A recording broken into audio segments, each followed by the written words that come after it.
Welcome to Happily Distracted. I'm Leyla. I put the HD in ADHD. Around here, distraction isn't the problem. It's the party.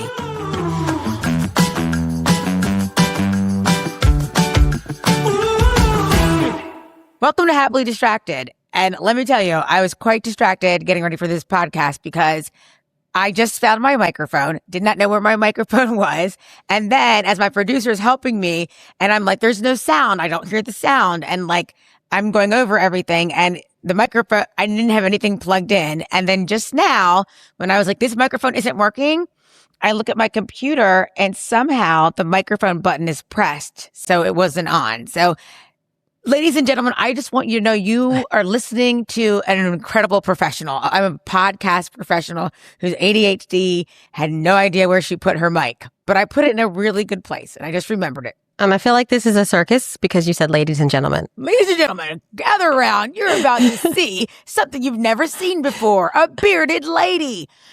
Anyway, so that's that, but man. Which, by the way, there's nothing against bearded ladies. Have a beard, wear a dress. Whatever. Absolutely. Or bearded men. No, we don't care. Nope. We're good with that. We're good with whoever you are, whoever you want to be. Okay. Anyway, this is kind of cool because everybody can get to see what I'm like at 5:00. We are recording at a different time. It's later in the afternoon. No, it's 5 p.m. I like it. It's 5 p.m. Yeah. It's 5 p.m. We've never done this. We're always in the morning, right? Or early afternoon. Yeah. Wild. It's late. This is wild. This is crazy. I can't believe it. It's so much fun. But this is usually my second wind. Like I get a second wind, first of all, at like 4 to 5 a.m. in the morning. But then I get a little tired around 3. And then all of a sudden, my second wind sets in. And that, ladies and gentlemen, is when I call my sister on her commute on the way home from work. Yeah, except now we don't do that. Because I drive to and from work with my husband. Some bullshit. He works in DC and we decided, like, why are we both driving in separately? It makes no sense. He can leave or stay as long as whenever he wants. You know, his schedule is a little bit more flexible than mine. I work for the federal government, so my schedule is very strict. But anyway, he drives me in, he drives me home. So it would be awkward to have major conversations with Leyla in either of those situations. Like driving in or driving home. Used to be driving in, I'd have a major conversation with you. Driving home, I'd have a major conversation with you. Because during the workday, we really can't chat. We're working our butts off. But we do chat every day, at least twice. But now we're not so much. Yeah, it's different. And there's so many things that we might lose our sister bond. Oh gosh, no. But I just think it's like, well, this week I was over it because there's like things that I like to call my sister and just talk about random things, but like random things are important to me. So I feel like it's important for me to share them with her and she understands me. So I could literally just call her up and be like, the neighbor across the street is moving across the street. Like, I don't have to say anything else. She's like, oh, really? And I'm like, yes. And then I realized this week when I called her and I was like, oh, wow, like her husband's driving. And we all know that is annoying if someone were to drive and talk someone's driving you and then you're talking on the phone the whole time. That's rude and incredibly annoying. Yeah, but I think there's a different, like, I actually would kind of like hearing somebody talk on the phone when I was driving because I would just be listening to the conversation.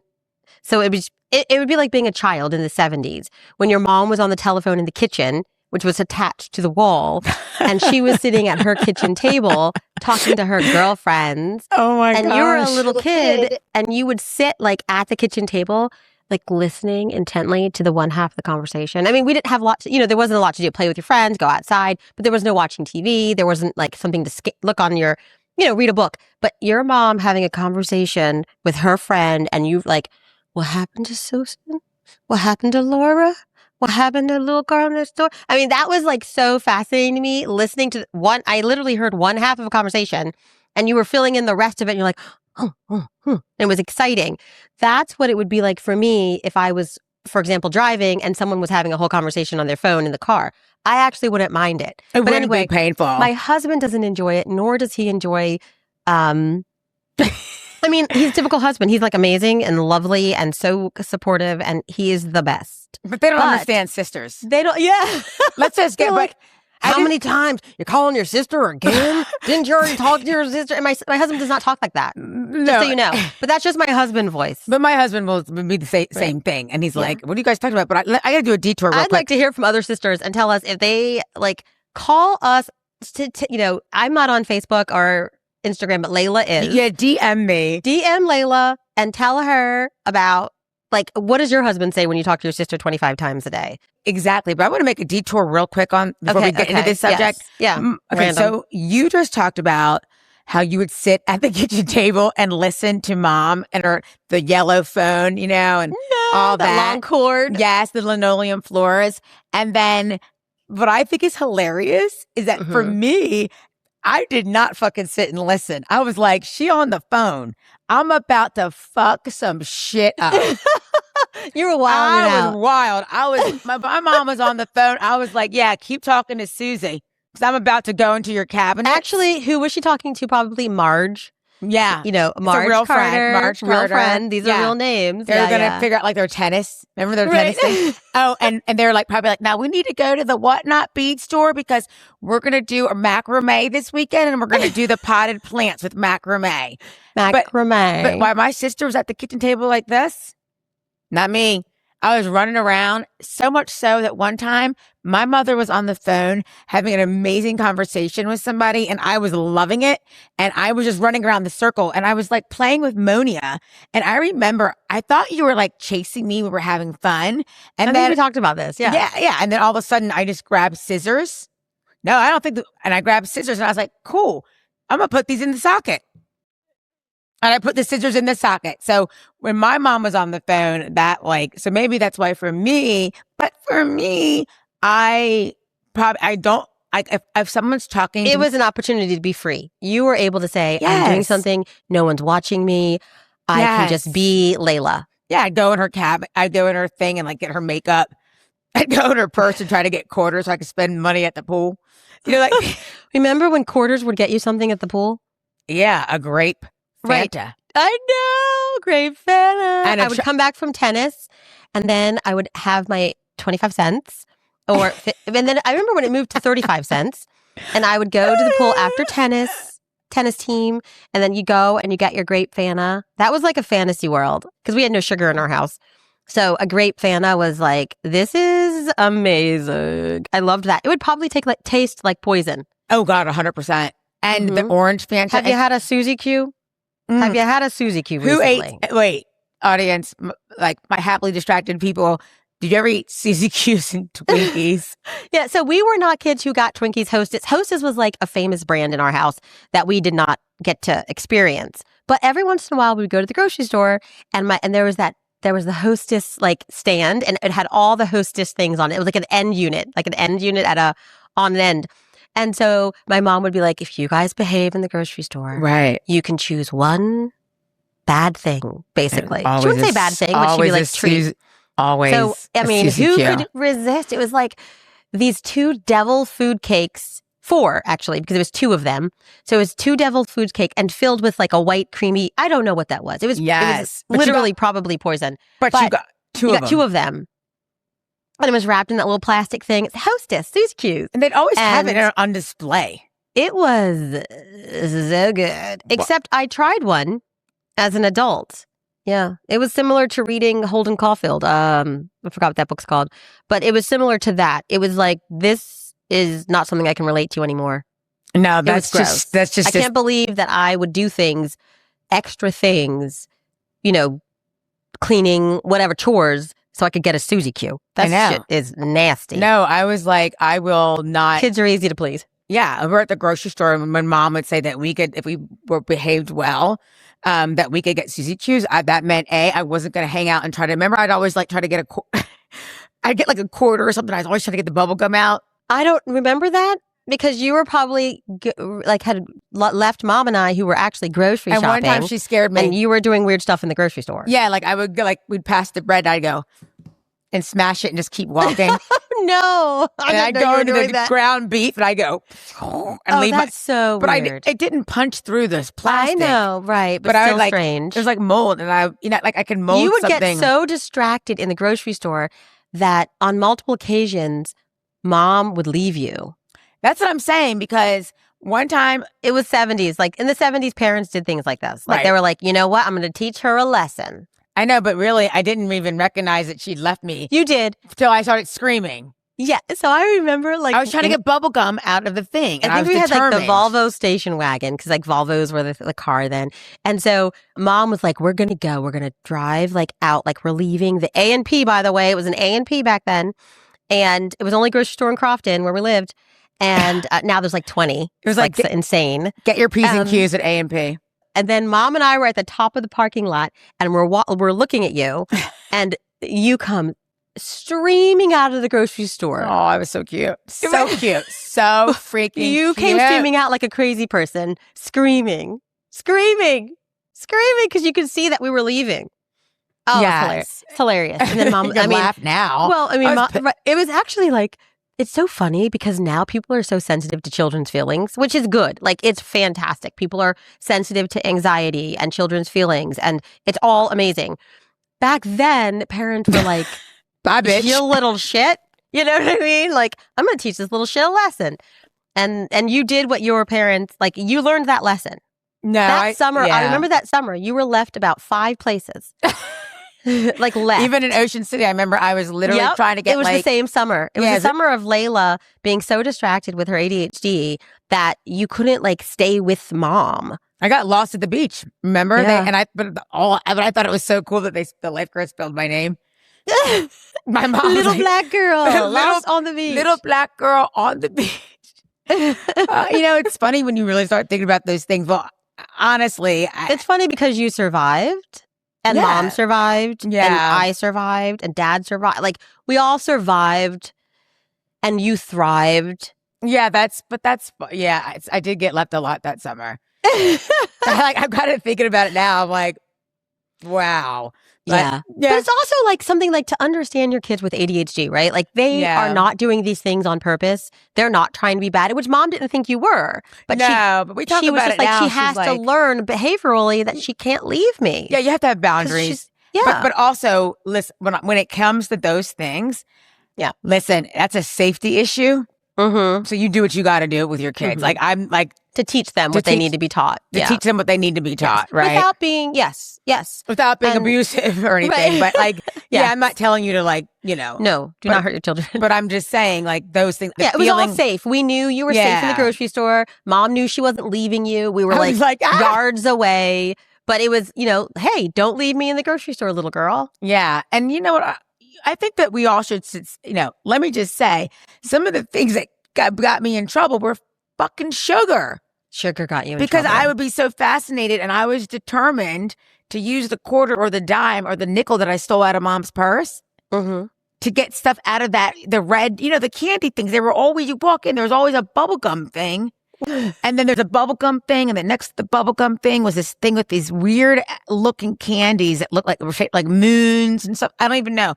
But and then the next one next to it was the prize. Yeah, so I can't do that to children. And you know what? It's terrible. None of it was my fault.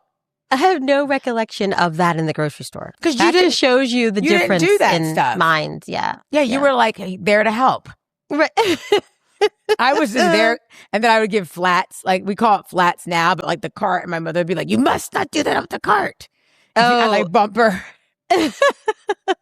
Not so helpful. But that happened to me before with my kids, and I was like, now I know what that feels like. Like that's not fun, but that was all the time. My kids. So when did you were once. a kid, you were obviously distracted by the world.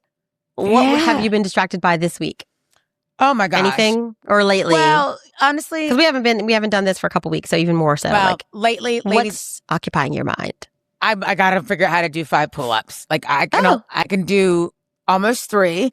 I'm truly determined. My daughter challenged me, and I was like, I don't know how, I can't do that. And honestly, the biggest thing for me is in order to do something, I usually just I don't want to do the in-between. So I can do 3 pull-ups. But to get to 5, realistically, you have to do a couple different exercises in between, where I'm used to just saying, okay, if I could do 3, let me hold on and just suffer and try to do the 4th. And then if I just keep going like this, I'll get to it. And this is weird, but like, that's not how I'm going to be able to do it. So it's a nice metaphor for me, because in order to get to the fourth pull up, I have to do other exercises that are the gray area, the in between, in order to get to the next level, where I'd rather just suffer. Like, I don't like any gray area. So I've kind of been, I'm wearing gray, but I've kind of, I don't like any gray area. This looks like me from Amazon, but I have had to do that, which is weird, which is interesting because I was telling my daughter yesterday, I'm like, you keep saying, well, you need to do lat pull downs and you need to do assisted. And I go, and I've actually been doing that.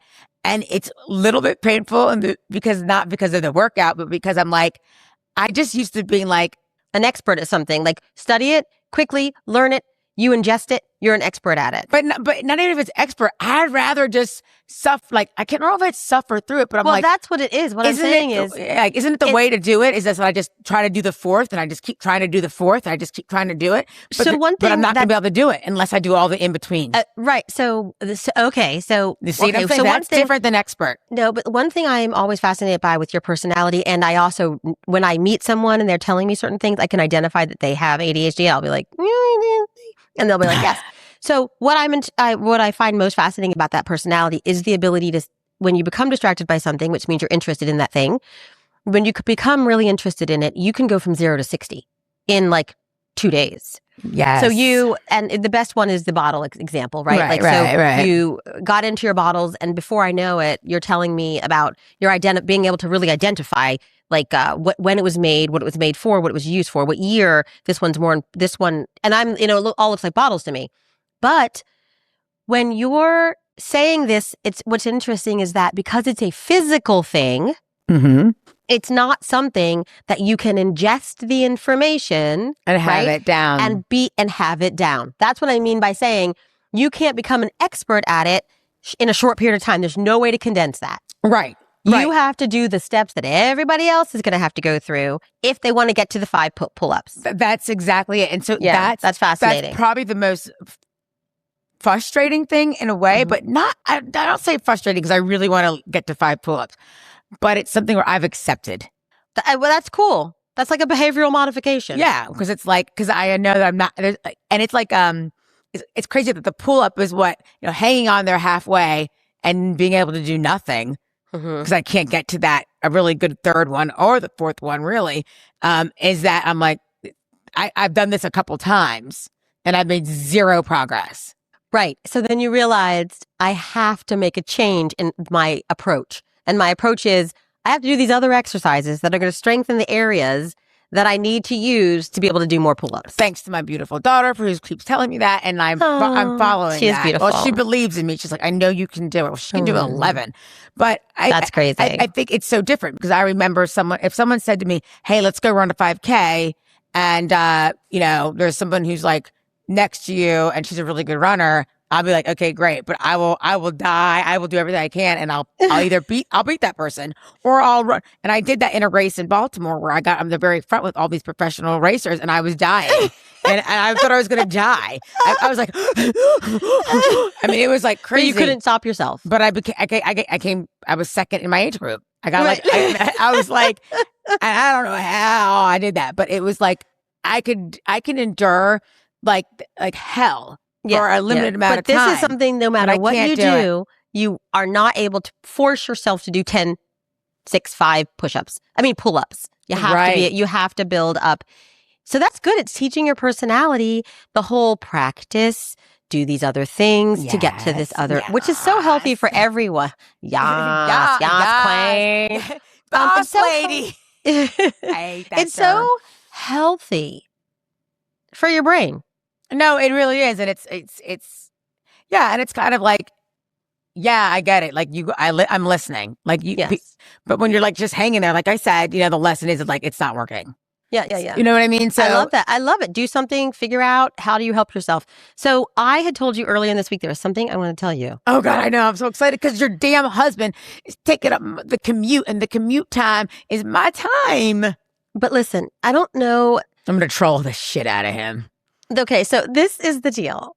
What I'm going to tell you is mind-blowing to me, but it might not be mind-blowing to anyone else or to you. Let them decide. My father is a Trinidadian. He's from Trinidad and Tobago. He's a Trini through and through. So if he eats food, the first thing he asks, when you serve him food, the first thing he asks you, if you haven't been, on your P's and Q's and on time, the first thing he says is, do you have hot sauce? Pepper sauce. And he doesn't pepper mean, sauce. Yes, pepper sauce. He doesn't mean, pepper sauce is yellow. It's very, very, very, very, very, very hot. Okay? And it's not Tabasco. It's not Tabasco sauce. Tabasco is like baby sauce, right? Yeah. All those other sauces, baby sauces. Pepper sauce is a real deal. The real deal. He eats it on everything, like pizza. I mean, everything, spaghetti, everything. So, and he has for years, and it's just been something that he has, right? Like, there's a couple adventurous people will come over, and they're like, oh, I want to try it. And, it doesn't really work out well for them. Every once in a while, you meet somebody who can actually handle it. So, in my mind, I am 55 years old, people. And I have known my dad since I was a baby. Because he's my dad. So if that means 55 years, I've known him. And for whatever years I understood what pepper sauce was, let's say 45 years. Because by the time I was 5, I probably knew exactly that he was using it, all this stuff. I thought he was just hot. I thought it was hot. And I was like, I guess he just likes spicy food. Like, he has to have spicy food. That's my dad. He's a Trini. This is what they do. Yeah. So the other day, he's at my house. He eats some spaghetti. And my dad's not a big eater. So he's like, you gave me too many meatballs. Right? It's like probably 5. Anyway, so I'm like, okay, well, he's had the pepper sauce on the meat. He's eating it. I'm like, I will eat the rest of it. Like, it's not going to go to waste. That's what I'll have for dinner. Okay. Girl. What? That was the best spaghetti and meatballs I have ever had. So the pepper sauce makes the food taste better. Wait, you ate it on Shut the fuck up. On spaghetti and like He had already put it in. I never had spaghetti and meatballs so good in my life. I said, this is crazy, Dad. And I love your spaghetti and meatballs that you make. I'm telling you, it enhances the flavor in a way as no wonder he has it on everything. So now I've been putting it on everything. I put it on my eggs. I put it on pizza. I put it on everything I make, except for like a sweet thing. Okay, do you know that I thought he did it because he didn't really like he doesn't really eat like regular American food. Right. Like, he's never been someone Leyla, who's like, it's making the food. It makes the food taste better.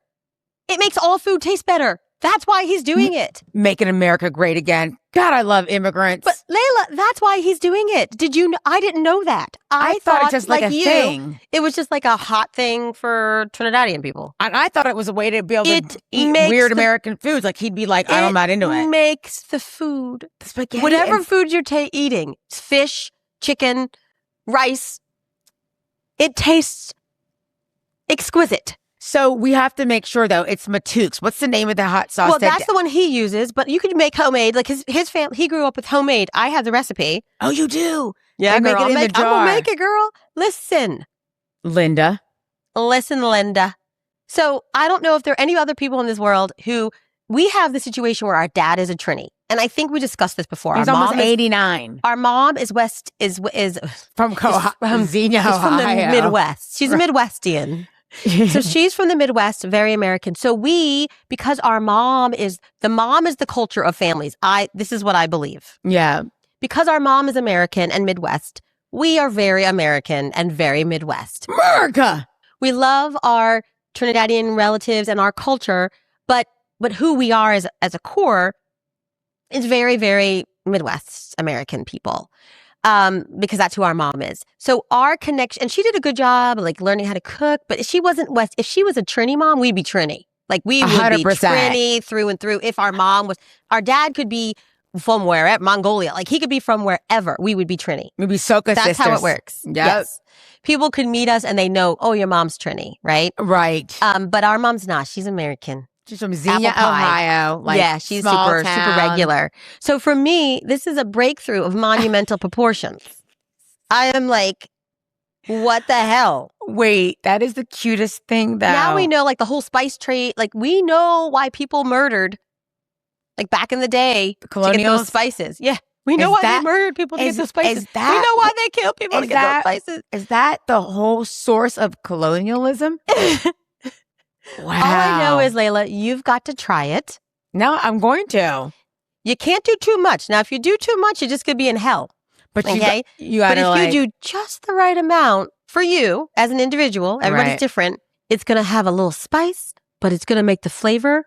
It takes the flavor of the food, whatever you're eating, and it notches it up like oh my gosh, I'm 60%. so hungry right now thinking about that. I'm so excited that I mean, you know what? I'm so excited. I actually called Dad and I was like, Dad. Oh.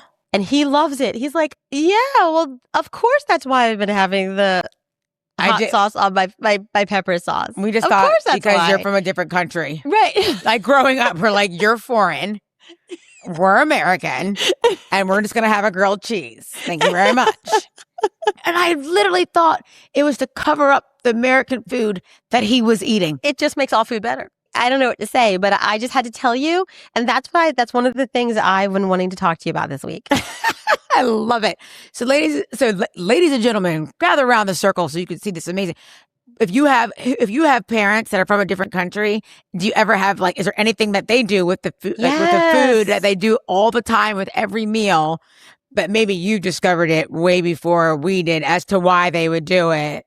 I would love to talk to people about their dad is the person from a different place, and their connection to that place is much less than if their mom was from that place. Like they feel American. There's also a thing where people say they can tell if a mixed person, for example, if you're mixed black and white, if the mixed person has a black mom, they can tell from meeting the person, their mom is black. Oh, your mom's black.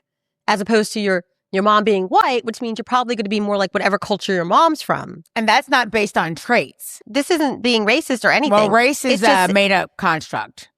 Right. It is a construct. So it's not based on that. It's like traits. Cultural. Right. Okay. So so even if you're Chinese, your mom's Chinese and your dad's from the Midwest, you know what I mean, Irish or something, you're going to be more identifying with the Chinese culture than you are with the Korean culture or whatever it is your mom is. The culture comes from your mom.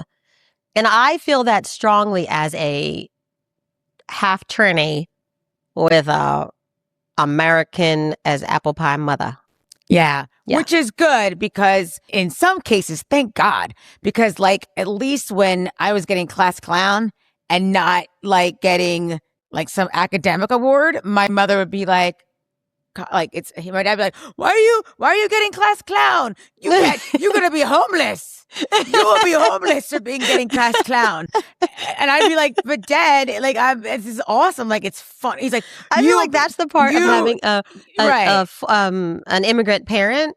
And that I can relate to anyone with an immigrant parent. You get in trouble. The teacher called. He's like, you're never gonna do anything. You're 7 years old, and the teacher's like, Leyla got put to the front of the class or something because she was talking too much. I just want to let you know. And you'd be coming home and you're like, just want to play after school. Your dad would be like, you are not going to do anything with your life. I remember getting straight A's. I got a C. I'd be like, what? I was 12 years old, took algebra, got a C on one test. And my dad was like, well, it's over. It's over. I mean, I don't know what you're going to do. I mean, you're like, I'm 12. I think I'm going to be okay. There's going to be another test next week. It's going to work out. Where my mom would be like, she understands. Errol. He has a nickname, Feeton. She's like, Feeton. And I'd be like, thank God, she understands. But no, she'd be like, okay, I would get in trouble or punished or whatever. You wouldn't want, if you were in our family with our dad, and all that really mattered was math and science. Oh, yeah. And he has no scientists. None of his children not want him to tutor. He's a doctor. None of the children became scientists. He wanted to teach chemistry if he wasn't going to be a doctor. That's an experience that whenever I have friends and their parents are immigrants, that experience, we all have the same experience. With our parents being like, school's the most important. You have to excel academically. Math and science is the most important of the academics. And you need to be a scientist.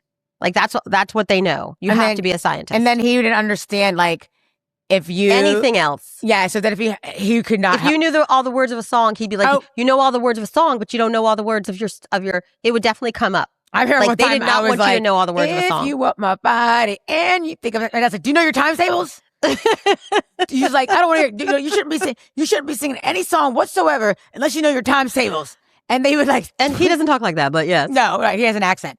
And I can't do a Trini accent, but my sister, Monya's kids are literally Trini. They can do every, they're so good at the Trini accent. It's just amazing. So crazy. But he would be like, you need to have your timetable. So I think in my experience, I'm glad that mom was from Midwestern Xenia, Ohio, and even though she was had an English degree, she was a registered nurse, but like she has a degree, a master's in liberal arts from St. John's, and that was so like thank God, because I was like I hate chemistry and calculus. And that's the only thing that's important. That's the only thing that's important to immigrant parents, is that you do really well in school and that you're a scientist, doctor, scientist, engineer, doctor, scientist, engineer. Right. That's all they know. Right. I don't know why. If you're like, I'm going to be a journalist. No, a journalist. What's a journalist? That's crazy. Which is honestly, it's really cool now. I just think what is amazing is like my dad thinks this is the coolest thing ever. Right. That we're doing a podcast. He watches it on YouTube. He listens to it. Well, because they get old. And when they get old, they're like, oh, you can be different things. You can do different things. You can be different things. You don't have to have like all the same thing. I remember, I mean, it is what it is. I mean, I remember, I don't know if I've ever said this, but I remember when we switched from Montessori to a public school and I was in 7th grade and I had 0 friends and I was a weirdo and nobody liked me. She was cute though. I was just like a geek, you know? So anyway, I had no friends and I one day decided to cry about it and tell my parents. Oh. And my dad, and I was like, I have no friends. I was your friend, but it's different. Very sad. And you were my friend, but like I had no friends at school. You weren't even there yet. You were still at beautiful Montessori, riding horses and having a good time. Yeah. And so I was crying about it, and Dad looked at me and he goes, "You don't go to school to have friends. Oh, why? Like who cares? Like you've never told me that." He was 100% serious. And he was like, you don't go to school to have friends. You go to school to learn and do well in school. So that was the end of that conversation. I was like, go, okay, I got you. That's hilarious. But like when people now be like, and I get it, like people have learned more about psychology and things like that. But like when I hear that, like it cracks me up. Right. Well, yeah. So, I mean, I was like, okay, I mean, he's probably right. Like, I just need to go to school and do well in school. Like, that's all I need to focus on. So that's what I did. Maybe but I ended up having message. friends. Everything worked out. All that good stuff. That's hilarious. That is so funny. But it was like 0 sympathy, 0 empathy. And it was just like, buck up, little kid. You're going to school on Monday. And I don't care if you have friends or not. Yeah, immigrant parents are... They're something. They're something. Yeah. They are something. And let me tell you, they'll pull that. We don't, this is, I'm not, they'll be like, we don't do this. I'm not American stuff real quick when you're doing something wrong or whatever. Like all of a sudden you're like, he's like, I'm West Indian, you're American, get your shit together. And I'd be like, man, okay. Like I want to be like, but dad, like, why don't you do this? I'd be like, I'm American. I don't want to. He's like, I don't understand. Why don't you want to do this and do that with school? I'd be like, because I'm American. Okay, so I have another one. So there's a politician in like up north, Massachusetts or Rhode Island. I don't know, somewhere up there. Democrat. He's running. Apparently, he's running as a Democrat. Everybody's really concerned because I guess he's got some girls issues, like sexual texting with people when he was married, but then he also has a tattoo. He was in the military, and he has a tattoo that apparently my hair looks funny. Is a Nazi tattoo. Oh, I love it. But Nazi tattoo. Says he didn't know it was a Nazi tattoo, right? Yeah, he should just say he knew. But the thing is, he still's got the tattoo. So my question for you isn't, did he know or didn't know? My question for you is, if you had a tattoo that someone told you was a Nazi tattoo, would you still have that tattoo and just tell people you didn't know it was a Nazi tattoo? What would you do with the tattoo? Right, because you could get it. No, I'm asking you. Oh, me? What would you do? I would get rid of the tattoo. Okay, so that's what I find interesting. And I've seen stories, real quick, Monya, of people who were like belong to Aryan groups and things like that. Like the guy I follow, he's amazing, and he's learned a lot. And his name is Danny Collins. Which I love you, Dan. I got to get you on the show. But like he talks about that, but all that stuff, like the journey of getting it all removed because he's, he is really recognizes what it is, and he doesn't want it to represent him. So I'm like, okay, wait, this like Graham Plattner or something? Yes. So my whole thing is, Mr. Plattner, remove the shit. If you know now something you didn't know before, and what you know now is that's a tattoo, a symbol that the Nazis used, commandeered, made it their own, and so people recognize it as a symbol of the Nazis. What are you going to do about it? Are you just going to tell me you didn't know when you got it?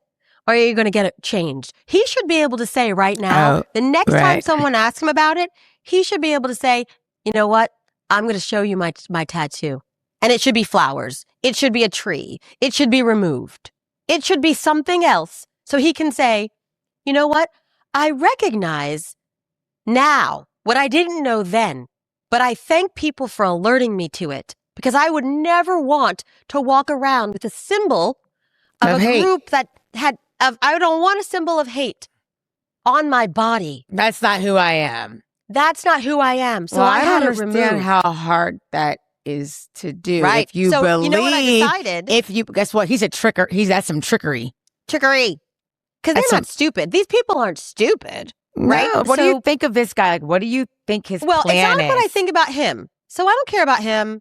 I don't care about him individually. Okay. I think as a collective, people in the public eye or in government who are alerted by someone else that the tattoo they have on is a Nazi tattoo.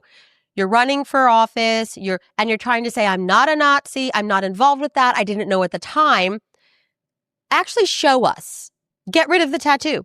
Well, I don't understand. Turn it into flowers. It's very simple. These are very simple changes you can make. But if you can't do that, then you are beholden to those. Then I'm not falling for it.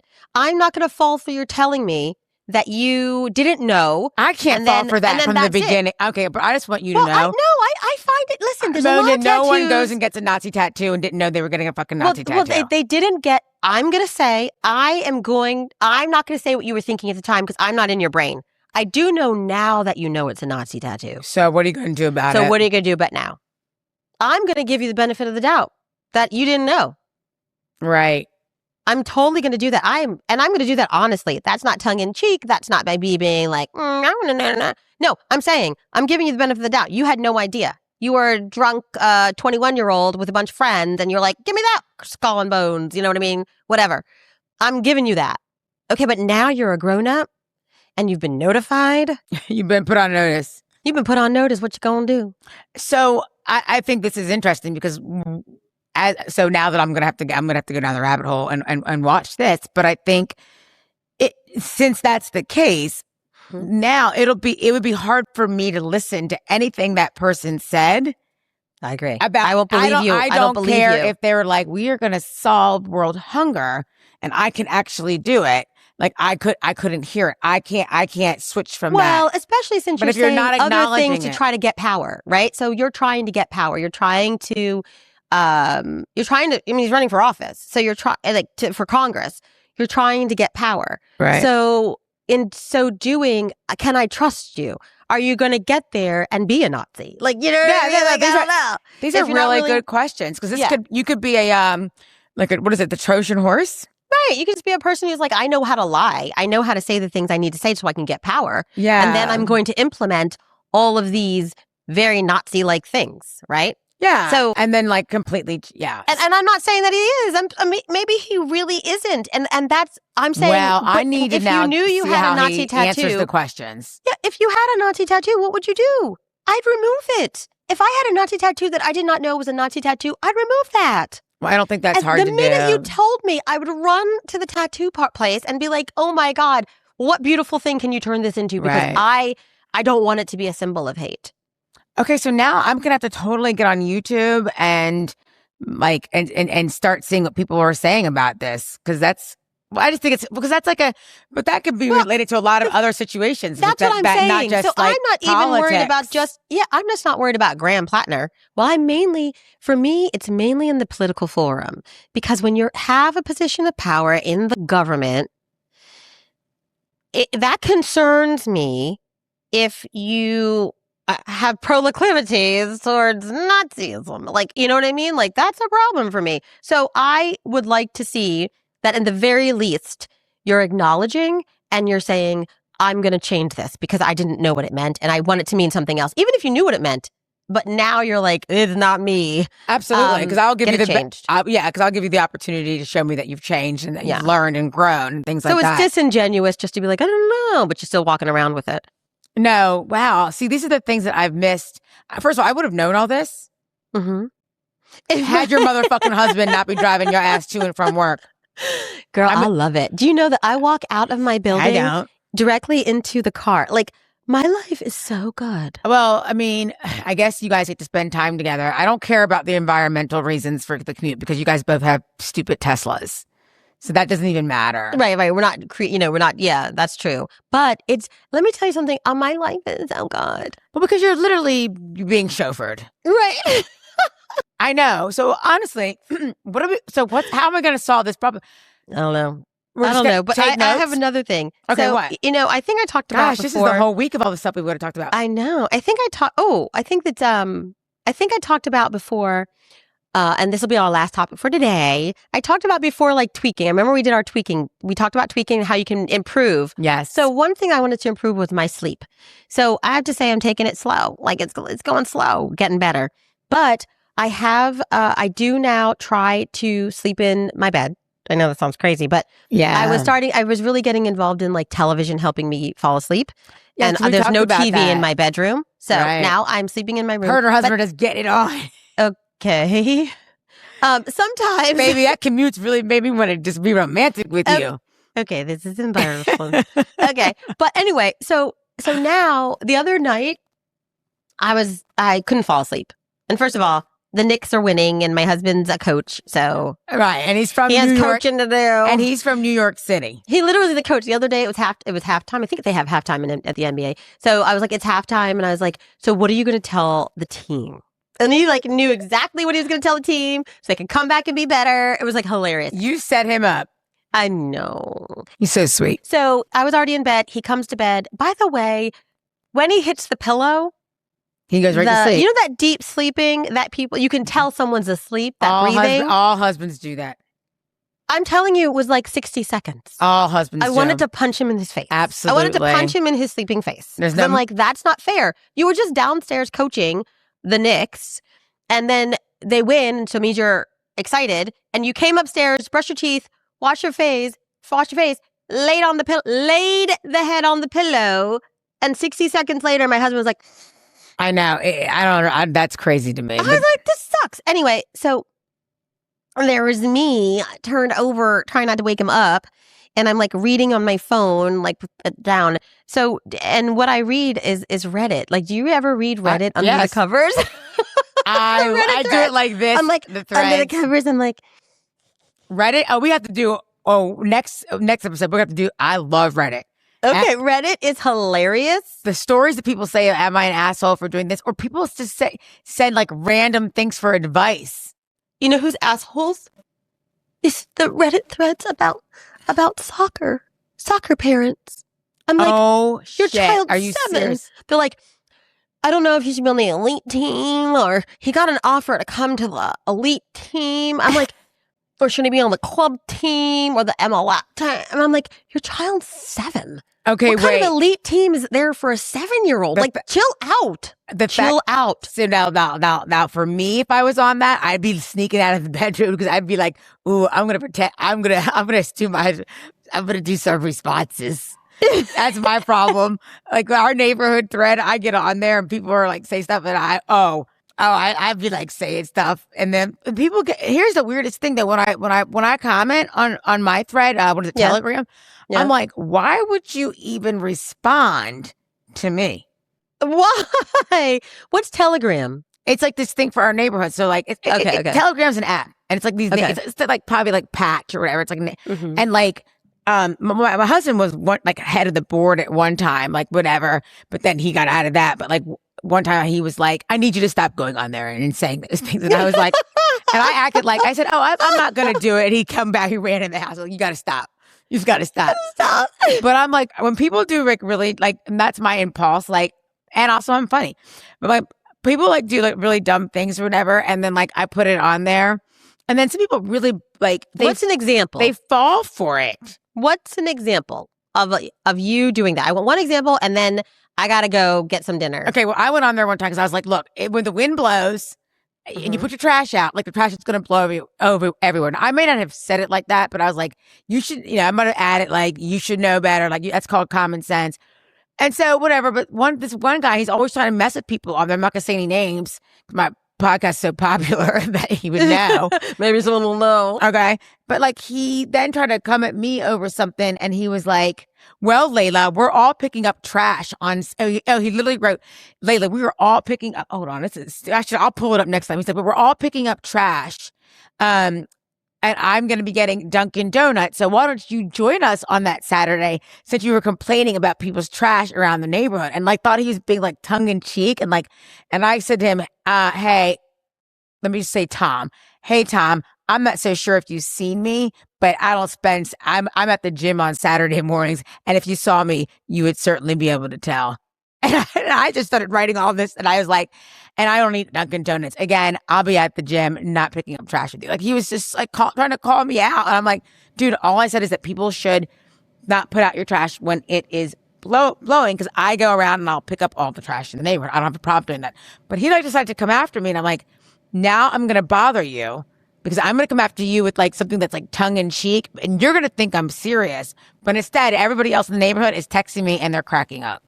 He didn't know you were joking. He thought you were an asshole, Leyla. He was like, this little bitch. But that's what's funny about it. That's why he called you out in the first place. But then I see him and I'm like, hey, he doesn't even know it's me, because I don't think he even knows like who I am.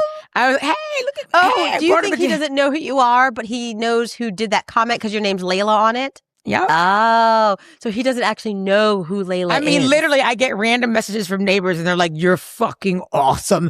This is hilarious. I mean, people will like, they'll be like, why do we have someone came to my door and they try to sell something? This is ridiculous. They go on and on. I'm like, don't answer your fucking door. Right. Like, I know it's in that person's job. It sucks. But don't answer your door. It's in the bylaws, I'm sure, but like, you can't stop someone from. They didn't read that. Hi, right. It's a random. Right. I'm running. Do you need a new roof? Or right. Exactly. But like, they're getting like so like upset about it, and I'm like, you guys, lighten up, calm down. But also, can I respond to you people? Like, you know, that is the difference. You respond to these things. I read them and I'm like, what's wrong with these people? But I never respond. But my response is because something humorous came to my head, and you put an opportunity to exercise my stand-up comedian future self. Or is it just an impulse control issue? No, it's like, either way, we'll talk about it next time. And I know everybody else who knows me and loves me is going to laugh. Okay. That's what it is. That's what it is. That's what it is. That's what it is. Okay, well, I just want to say something. I'm happily distracted with my black girl magic hair. It is so curly, and since I'm on estrogen, and it's like finally my hair is growing back. That's it. And ladies and gentlemen, that's it. Let's talk about HRT next time. Yeah. Okay. Is it HRT or is that a workout? HRT is hormone replacement therapy. I was like, is that a workout or is it medicine? Yeah. It's medicine. So listen, ladies and gentlemen, let's sum this up. One, my sister has a lot of things going through her life. The reason why she's been successful, because my dad told her she doesn't need friends, and the only thing she should do in life is study and get good grades. And I don't really have that many friends, but I did get good grades. I don't know what they said, I have like 5 friends. I was a huge disappointment. No, but now that my parents are older, they think I'm like the greatest thing. They think everything I do is funny and hilarious, and it's like awesome, and the freedom to be myself even more, and knowing how much they love me. So that's awesome. Yes. If you have ADHD and you try something different that works for you, but I'm working within the gray area and accepting that like I have to, that there are steps, and I don't like steps. But I know to get to where I want to do something, you got to do those steps. I've got to do the steps, and it's going to take time, and it's going to take consistency, and on this particular activity. So maybe I could apply that to a couple of other things in my life, but let's not put the cart before the horse. My sister is really focused on getting good sleep, and she's not focused on, she doesn't use the TV. So maybe people need to remove all devices, but you're still on Reddit, girl. You ain't that perfect. Well, that's like when I couldn't fall asleep, but I didn't leave my room. Trazodone, I didn't leave my girl. room. Pop the Trazzy, I'm sweating. It's Trazodone. It's like, it's so much fun for me to be like, I'm going to pop my Trazodone. You know, sober 12 years. I'm like, let me pop a Trazzy. Woo, give me that Trazzy. It's Trazzy time. It's Trazzy time. Anyway, ladies and gentlemen, thank you very much. And that concludes another episode of Happily Distracted. But honestly, stay happily distracted. And remember, distractions aren't a problem. They're a party. Let's go. Let's enjoy the weekend. Round of applause. Woo! 1, 2, 3. Bye. Bye. That's it for Happily Distracted. I'm Leyla. I put the HD in ADHD. Hit subscribe and come party with me next time.